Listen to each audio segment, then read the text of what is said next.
আজকের রেসিপি পার্শে মাছ বড়ি দিয়ে ঝাল।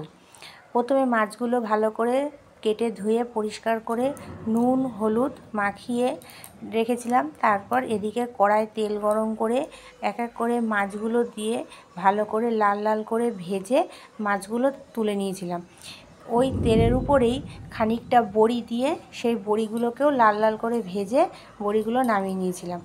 বড়িগুলো নামিয়ে নেওয়ার পরে তেলের মধ্যে পাঁচফোড়ন আর শুকনো লঙ্কা ফোড়ন দিয়ে তাতে আগে থেকে সর্ষে আর কাঁচা লঙ্কা শুকনো লঙ্কা পেস্ট করে রেখেছিলাম, সেই পেস্টটা দিয়ে ভালো করে কষিয়ে তাতে খানিকটা হলুদ লঙ্কার গুঁড়ো আর নুন দিয়ে ভালো করে কষিয়ে নিয়ে জল ঢেলে দিয়েছিলাম। জল ঢেলে মাছের ঝোলটা ফুটে উঠলে তাতে আগে থেকে ভেজে রাখা মাছ আর বড়িগুলো দিয়ে ভালো করে ফুটিয়ে নিয়ে খানিকটা চেরা কাঁচা লঙ্কা দিয়ে ফুটিয়ে নামিয়ে নিয়েছিলাম। রেডি হলো পার্শে মাছের বড়ি দিয়ে ঝাল। যদি রেসিপিটা ভালো লেগে থাকে লাইক কমেন্ট শেয়ার করে পাশে থাকবেন এবং সাবস্ক্রাইব করবেন।